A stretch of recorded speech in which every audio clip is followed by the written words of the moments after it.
대린크유에서 얻었던 감동을 신명기의 말씀과 연결해서 말씀을 전하고자 합니다. 카파도키아의 모든 지역이 다 그러했습니다마는 특히 이 대린크유는 로마의 박해를 피해 도망온 그리스도인들에게 있어서는 더없이 좋은 은신처였습니다. 원래 기원전 8세기경에 프루시아 사람들이 처음 더위도 피할 겸 해서 지하에 이렇게 자신들의 거처를 만들었는데, 여기에 그리스도인들이 박해를 피해 와서는 생활에 필요한 시설들을 계속 확장해 가면서 지금의 모양새를 갖춘 것으로 그렇게 알려져 있습니다.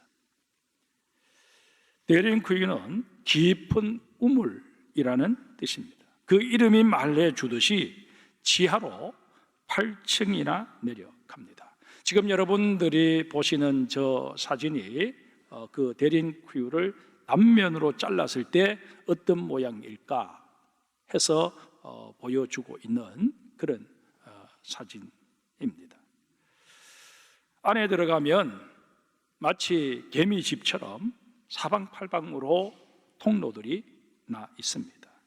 실제로 일본인 관광객이 그 안에 들어가서 가이드의 지시를 잘 따르지 않고 마음대로 행동하다가 길을 잃은 적이 있었다고 합니다. 그래서 난리가 한번 나고 난 이후에는 지극히 일부분만 관광객들에게 개방을 해놓은 그런 상태입니다. 대린크유에서 살았던 인원은 적게는 3,000명, 많게는 5만 명까지로 추산합니다. 지하 도시 안에는 식당, 침실, 부엌, 마구간, 창고, 포도주 및 식용유 저장고 등 다양한 생활에 필요한 시설들이 갖추어져 있습니다. 나름대로 과학적인 환기시설까지 갖춘 모습이었습니다. 내부를 보겠습니다. 그러나 여러분, 현대 건축 공법으로도 지하에는 습기가 차기 마련 아닙니까? 아무리 환기시설을 잘 해놓는다고 해서 이 지하가 지상처럼 그렇게 환기가 잘 될 리 만무하지 않습니까? 이 정말 열악한 환경 속에서 심지어 거기서 태어나서 거기서 죽는, 햇빛 한번 보지 못하고 살아야 했던 그런 정말 안타까운 상황에 그들은 노출되어 있었음에도 불구하고 예수님을 믿겠다는 그 의지 하나로 그 고통을 견뎌낸 것입니다. 그들은 낮에 밖으로 나왔다가는 그 밝은 태양빛에 시력을 상실할 수 있었기 때문에 밤에나 겨우 물건을 조달하기 위해서 나왔을 뿐이지 낮에는 나올 엄두를 내지 못할 정도로 마치 인간임에도 불구하고 두더지처럼 그렇게 살아야만 했었습니다. 오직 하나, 믿음을 지키기 위해서. 여러분, 이 지하 도시 입구가 발각되면 조심조심 했지만, 그러나 어쩌다 발각이 되면 로마 군인들이 급습을 하게 되는데, 그런 일이 벌어지게 되면 좁은 지하 통로 곳곳에 벽을 파서 맷돌처럼 생긴 돌을 숨겨 놓았다가 저것을 굴려서 입구를 막아버립니다. 그래서 자신들이 도망갈 수 있는 시간을 번 것입니다. 그런데 그 1시간 정도 그 지하 도시를 돌아보면서 제 마음을 뭉클하게 했던 장소가 두 곳 있었습니다. 첫 번째가 예배처소였습니다. 좁은 공간이어서 사진에 제대로 다 담아내질 수가 없었습니다만은 예배처소 형태가 십자가 모양이었습니다. 그리고 위치도 그 모든 통로의 제일 끝자리에 자리하고 있었습니다. 적을 피해 도망을 치다가 막다른 골목에 이르러서 더 이상 도망칠 수 없게 되는 그 상황을 고려해서 그때 우리가 살기 위해서 발버둥 치다가 죽임을 당할 것이냐? 아니다. 우리는 결국 마지막 죽음에 직면했을 때는 하나님을 예배하다가 의연하게 죽음을 맞이해야 되지 않겠느냐 하는 그런 생각에 그 모든 통로의 마지막에 저렇게 예배 처소를 만들어 놓았다는 것입니다. 저는 그 예배의 자리에서 이런 생각을 해보았습니다. 여기서 생활했던 그 시절의 기독교인들이 적의 침입이 없는 평소에도 여기 모여서 예배를 드렸을 터인데 이 막다른 곳에서 어떤 마음으로 예배를 드렸을까? 아마 모르긴 몰라도 마라나타, 주 예수여 오시옵소서, 빨리 오셔서 우리를 이 고통 가운데서 구해 주십시오, 그런 마음으로 예배를 드리지 않았을까? 그런 생각을 해보았습니다. 그러면서 그들의 애절한 찬송과 기도 소리가 마치 제 귀에 들리는 것 같아서 가슴이 먹먹함을 느낄 수밖에 없었습니다. 예배와 관련해서는 다음에 로마 카타콤을 소개할 때 다시 말씀드릴 기회가 있을 것 같아서 오늘은 이 정도로 약하겠습니다. 두 번째로 제게 감동을 주었던 자리가 바로 학교였습니다. 학교라고 해봐야 그저 좀 더 넓게 마련된 공간일 뿐이었지만 전혀 다른 감동으로 다가왔습니다. 그 당시 기독교인들은 박해를 피해 지하로 숨어들었고 언제 죽임을 당할지 모르는 그런 절망적인 상황이었지만 자녀들에게 하나님의 말씀을 가르치는 이 일만은 소홀히 하지 않기 위해서 저렇게 학교를 만든 것입니다. 아이들이 정해진 교육과정을 마치고 분명한 신앙 고백으로 예수님이 나의 구세주입니다, 그렇게 말하면 바로 그 교실 옆에 마련되어 있는 침례탕에서 침례를 베풀었습니다. 로마 군인들이 어린아이라고 해서 봐주지 않는다는 것을 익히 알고 있었기에 언제 닥칠지 모르는 그 죽음의 상황에 대비해 아이들도 구원의 확신을 가질 수 있도록 신경을 쓴 것입니다. 그뿐만 아니라 하나님의 은혜로 아이들이 살아남게 될 경우 이들을 통해 신앙의 가게가 이어지도록 하겠다 하는 그런 생각에 그 어떤 일보다도 아이들을 신앙적으로 양육하는 일에 혼신의 힘을 기울인 것입니다. 이게 여러분 초기 기독교 공동체의 모습입니다. 오늘 본문을 한번 보실까요? 오늘 본문을 일컬어 쉐마라고 합니다. 이유는 오늘 본문이 히브리어로 쉐마 이스라엘 이렇게 시작되고 있기 때문입니다. 쉐마 이스라엘, 이스라엘아 들으라, 이스라엘아 경청해라 라는 뜻입니다. 뭘 경청해라는 것일까요? 그 다음에 나오는 내용입니다. 본문 4절을 우리 같이 읽겠습니다. 이스라엘아 들으라, 우리 하나님 여호와는 오직 유일한 여호와이시니. 이스라엘 백성들이 가나안 땅을 향해 가는 도중에 만난 모든 족속들, 그리고 가나안 땅에 들어가서 만나게 되는 그 7부족, 그들은 하나같이 다신사상 내지는 동식물을 숭배하는 토테미즘에 물들어 있었습니다.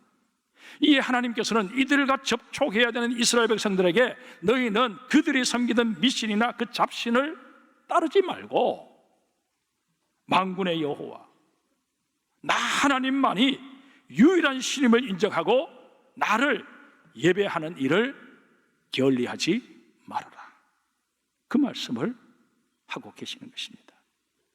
근데 여러분, 하나님을 하나님으로 인정하고 섬긴다는 게 결국 무슨 의미일까요? 본문 5절을 보겠습니다. 너는 마음을 다하고 뜻을 다하고 힘을 다하여 네 하나님 여호와를 사랑하라. 마음을 히브리어로 레바브라고 하는데 중심으로도 번역할 수 있는 단어입니다.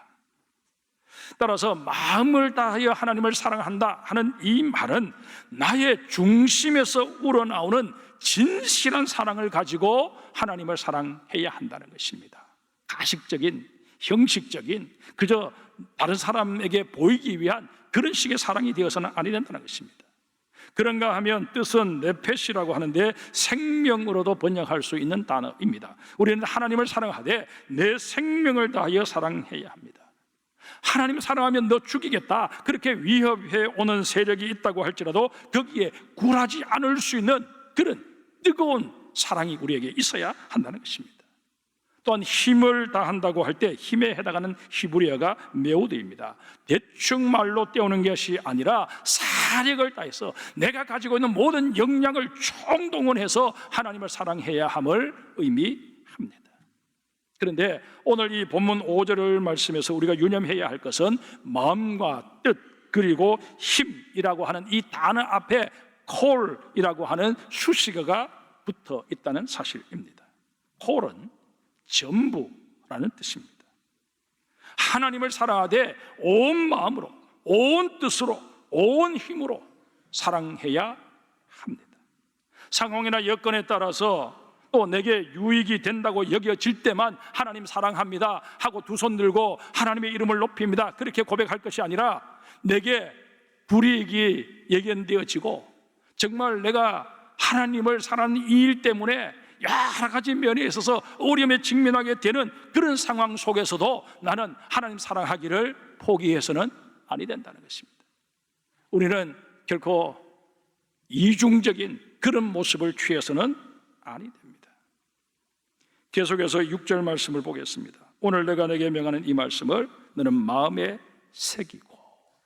2021년에 지앤컴 리서치에서 전국에 있는 5세부터 고등학생에 이르기까지 자녀를 둔 개신교인 1,500명을 대상으로 설문조사를 한 적이 있습니다. 그 결과에 따르면 신앙적인 가정 생활을 위해 가장 중요한 역할을 해야 할 사람이 누구라고 생각합니까? 라는 질문에 아버지라고 대답하는 경우도 있고 어머니라고 대답하는 경우도 있었지만은, 그러나 어쨌든 간에 90% 이상이 부모라고 대답했습니다.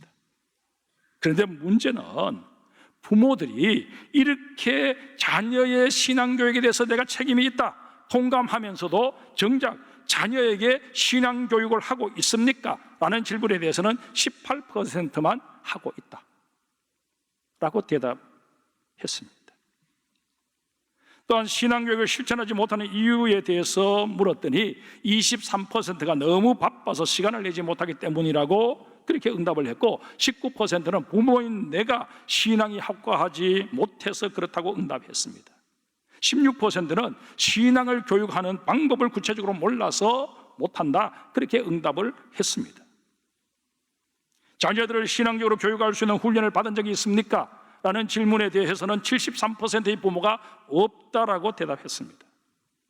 그러나 하나 고무적인 것은 82%의 부모가 자녀에게 신앙적인 교육을 할 수 있도록 훈련을 받을 마음이 있습니까? 라고 했을 때 받을 마음이 있다라고 응답했다는 사실입니다. 이런 차원에서 볼 때 이번에 우리 교회에서 열리는 아버지 학교는 너무나도 좋은 기회입니다. 여러분, 내가 좋은 부모 같지만은 인간적으로는 좋은 부모일지 모릅니다. 아이들과 잘 놀아주고 그러니까 나 스스로 생각해 나는 괜찮은 부모다 그렇게 생각할지 모릅니다. 그러나 아이에게 정말 신앙적인 영향력을 끼치며 그 아이를 위해서 내가 진심을 다해서 축복 기도를 할 수 있을 만큼 영적인 성숙함이 있느냐라고 자신에게 질문을 해봤을 때 아버지도 어머니도 그에 대해서 그렇다라고 자신 있게 대답할 사람이 과연 얼마나 되겠느냐 하는 것입니다. 여러분, 부모가 신앙적으로 준비되어 있지 못하면 자녀에게 신앙교육 한다는 것 어불성설입니다. 불가능합니다. 한다고 해도 그저 수박 거달기식으로 형식적이 되기 쉽습니다. 그러게 오늘 본문에 보면 부모된 우리를 향해서 먼저 너가 말씀을 마음에 새겨라, 너가 먼저 하나님과의 관계에서 올바른 신앙인이 되어라, 그렇게 훈계하고 있는 것입니다. AD 2세기에 활동했던 아키바라고 하는 랍비가 있었습니다. 이 랍비가 로마군에 의해 체포되어 처형당하기 직전에 신명기 6장 4절을 암송했다는 사실이 알려지면서 그 다음부터 순교의 상황에 내몰리게 된 모든 유대인들이 다 이 아키바를 따라서 신명기 6장 4절을 암송하며 죽음을 맞이했다고 합니다. 이것이 훗날 유대인들에게는 전례처럼 되어서 임종을 앞둔 숭교의 상황이 아니라 일반적으로 자연스럽게 죽음을 맞이하게 되는 모든 유대인들이 다 마지막 신앙 고백으로 이 신명기 6장 4절을 암송하게 되었다고 합니다. 여러분 한번 상상해 보십시오.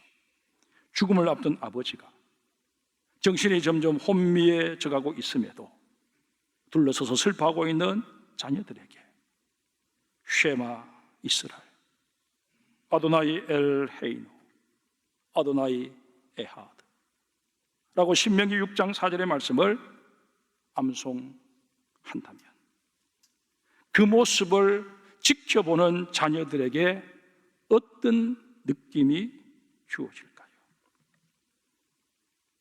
그때의 상황을 보다 실감 있게 전해드리기 위해서 제가 히브리어로 그들이 했던 그 말 그대로를 제가 소개해 드린 것이니까 오해 없으시기를 바랍니다. 임종의 순간에 둘러선 자녀들에게 내 아들 딸들아, 주님은 하나님 여호와시다. 주님은 너희가 섬길 유일한 분이시다. 그렇게 이 신명기 6장 4절의 말씀을 통해서 들려줄 때 그 한마디는 그 어떤 유언보다도 자녀들의 가슴에 깊이 새겨지지 않겠습니까? 유대인들은 이렇게 신앙의 대를 지금까지 이어온 것입니다. 그런데 유대인들은 이렇게 임종시 유언을 쉐마를 암송하는 것 외에도 자녀들의 신앙 교육을 위해 최선을 다한 민족으로 유명합니다. 우리 본문 7절을 같이 읽겠습니다. 7절입니다. 내 자녀에게 부지런히 가르치며 집에 앉았을 때든지 길을 갈 때든지 누워있을 때든지 일어날 때든지 이 말씀을 강론할 것입니다. 여기서 말씀하시고 있는 자녀의 실체에 대해서 우리가 좀 알 필요가 있습니다. 모세가 이 신명기의 말씀을 기록할 당시 생존해 있던 그 부모 세대는 하나님께서 애굽의 바로와 그 백성들에게 행하셨던 이적들을 직접 다 목격한 세대입니다. 그뿐만 아니라 애굽에서 나왔을 때 자신들의 앞을 가로막았던 그 홍해를 하나님께서 친히 갈라 주심으로 말미암아 그 바닷길이 열리는 엄청난 광경을 생생하게 목격했던 세대입니다. 하지만 자녀 세대는 아니었습니다. 그들은 척박한 광야에서 태어나 열악한 환경으로 인해 하나님에 대한 경외심이 그렇게 크지 않은 상태였습니다. 이런 까닭에 부모는 하나님의 말씀이 자녀의 내리에 깊이 박히도록 해야 될 의무와 책임이 있다. 지금 그 얘기를 하시는 것입니다. 그저 건성으로 어설프게 가르치고 넘어갈 문제가 아니라는 것입니다. 방금 읽은 7절 말씀을 다시 한번 보실까요? 여기에 보면 자녀에게 말씀을 가르치되 부지런히 가르쳐야 한다라고 말씀하고 있습니다. 이 부지런히 가르친다는 말에 해당하는 히브리어가 외신난탐입니다. 이 말의 기본형이 산안인데 찌른다라는 의미를 내포하고 있습니다. 요즘 젊은이들 사이에 타투, 문신이 유행이라는 말을 듣습니다. 피부나 피하 조직에 상처를 내고 색깔이 있는 잉크를 진피 속에 집어넣는 것을 말합니다. 자녀들의 마음판에 이렇게 문신을 새기듯 쉽게 지워지지 않도록 말씀을 새겨 넣어야 한다는 것입니다. 그러려면 어떻게 해야 할까요? 집에 있을 때든 길을 갈 때든 잠자리에 누울 때든 아침에 일어나 하루를 시작할 때든 언제 어디서든 기회가 있을 때마다 우리 자녀들에게 하나님의 말씀을 가르쳐야 한다는 것입니다. 그뿐만이 아닙니다. 8절 9절 보겠습니다. 너는 또 그것을 내 손목에 메어 기고로 삼으며 내 미간에 붙여 표로 삼고 내 집 문설주와 바깥문에 기록할지니라.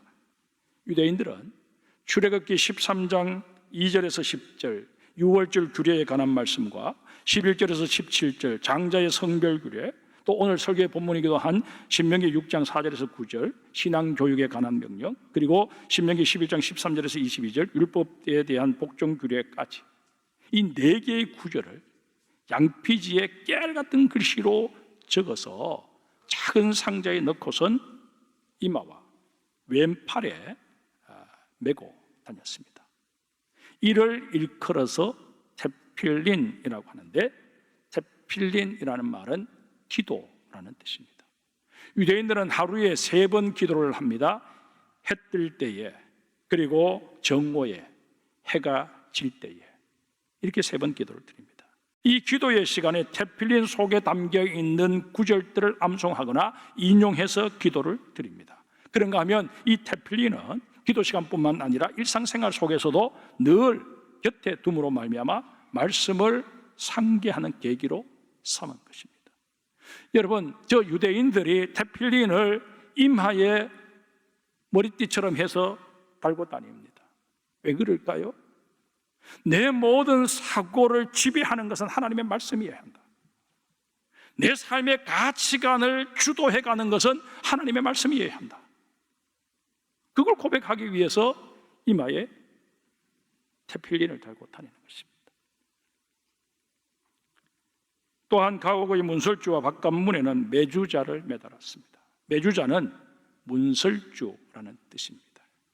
저 다양한 문양의 매주자, 아름답게 저렇게 만들어서 저것을 우측편에 있는 대로 들어가는 집 입구 기둥에 저렇게 박아놓는 것입니다. 모든 사람들이 문을 드나들 때마다 나는 하나님의 백성임을 기억하기 위함이었습니다. 하나님의 말씀으로 내 길에 빛을 삼고 내 발에 등을 삼겠다라는 고백을 저렇게 하고 있는 것입니다. 말씀을 잊어버리거나 어기고서는 결코 선민의 복도, 특혜도 누릴 수 없다 하는 것을 자신에게 계속 확인시키는 것입니다. 잠언 3장 1절에서 10절까지 말씀을 우리 화면을 보고 같이 읽도록 하겠습니다. 내 아들아, 나의 법을 잊어버리지 말고 내 마음으로 나의 명령을 지키라. 그리하면 그것이 내가 장수하여 많은 해를 누리게 하며 평강을 더하게 하리라. 인자와 진리가 내게서 떠나지 말게 하고 그것을 내 목에 매며 내 마음판에 새기라. 그리하면 내가 하나님과 사람 앞에서 은총과 귀중히 여김을 받으리라. 너는 마음을 다하여 여호와를 신뢰하고 명철을 의지하지 말라. 너는 범사의 그를 인정하라. 그리하면 내 길을 지도하시리라. 스스로 지혜롭게 여기지 말지어다. 여호와를 경외하며 악을 떠날지어다. 이것이 내 몸의 양약이 되어 내 골수를 윤택하게 하리라. 내 재물과 내 소산물의 처음 익은 열매로 여호와를 공경하라. 그리하면 내 창고가 가득히 차고 내 포도즙 틀에 새 포도즙이 넘치리라. 아멘. 하나님의 법을 기억하고 지키면 장수와 평강을 주시겠다고 약속하십니다. 말씀을 마음판에 새기고 살면 은총과 귀중히 여김을 받게 하겠다 말씀하십니다. 여호와를 의지하면 길을 지도해 주시겠다고 약속하십니다. 악을 떠나면 건강의 복을 주시겠다고 약속하십니다. 거둬들이는 소득으로 하나님을 섬기고 감사하면 물질적인 풍요를 약속하십니다.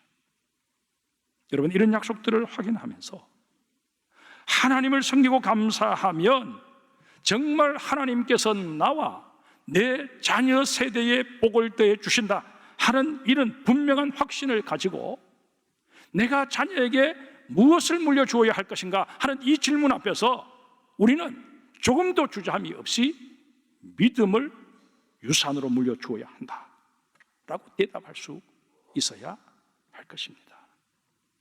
여러분, 부동산 많이 물려주면 자녀들에게 여러분이 큰 일을 한 것이라고 생각하십니까? 거액의 통장을 자녀들에게 물려주면 부모로서 역할을 다 했다고 생각이 되십니까? 회사를 잘 키워서 자녀들에게 그 회사 물려주면 여러분들 좋은 아버지, 좋은 어머니라고 생각하십니까? 물론 그런 것도 필요할 것입니다. 그러나 그것은 어디까지나 부수적인 것입니다. 있으면 좋겠지만 그것 자녀에게 물려주지 않아도 굳이 큰 문제 될 것이 없는 것들입니다. 그러나 우리 자녀에게 믿음은 반드시 물려주어야 할 최고의 유산입니다. 이 사실은 변할 수 없는 진리입니다. 어린이 주일을 맞이하여 정말 우리 장성교회 모든 성도 여러분, 내가 다른 것은 자녀에게 물려줄 게 없어도 믿음만은 유산으로 물려주리라 다짐하고 서원하시는 부모가 되시기를 주님의 이름으로 축복합니다.